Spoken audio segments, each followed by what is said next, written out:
Just when you thought that American politics could not get any more degraded, we had the spectacle over the weekend of a series of Republican politicians going on TV to condemn Russia for killing Alexei Navalny, criticizing President Biden for being too weak in response to Russian brutality, and then going on to deflect blame away from Donald Trump in his statement the previous week, encouraging Russia to do, quote, whatever the hell they want with NATO allies that didn't pay up.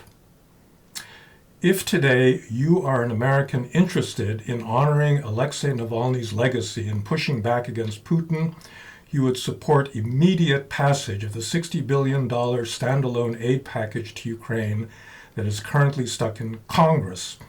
This is something that Republican hypocrites like Senators Tim Scott, Lindsey Graham, and Tom Cotton have refused to do. This is the single most potent source of leverage that we have, both to preserve a democratic Ukraine and to weaken a tyrannical Russia. The Ukrainian army was forced over the past few days to evacuate Avdiivka, a key prize in the battle over the Donbass, simply because they were running out of ammunition. This shortfall of American support threatens a much broader collapse that will shamefully remind Americans of what Afghanistan looked like when we pulled out.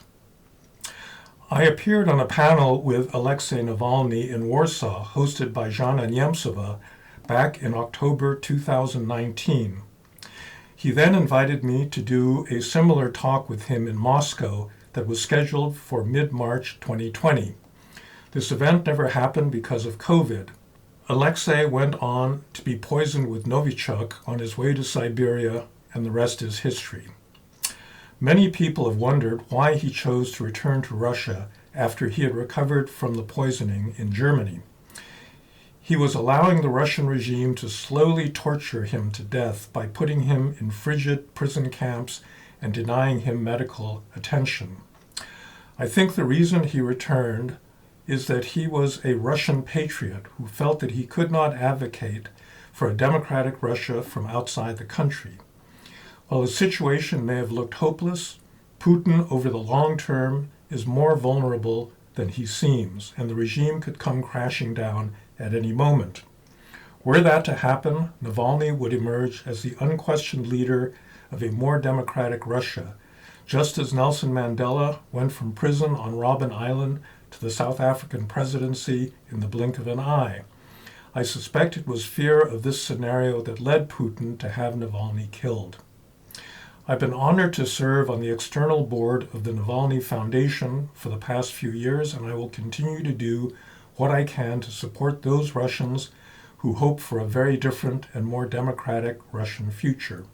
But, as an American, the most effective thing I can do now is to support U.S. aid to Ukraine and work to keep these Republican hypocrites as far away from power as possible. Trump himself does not even bother to be hypocritical. He's openly supportive of Putin and didn't say a critical word about Russia or Navalny's murder. Some of the most important decisions affecting Alexei Navalny's legacy in Russia and Europe as a whole will be made this year here in America. Please go to the blog post on which this video is based at the American Purpose website and consider subscribing to my Frankly Fukuyama blog there. Thanks very much.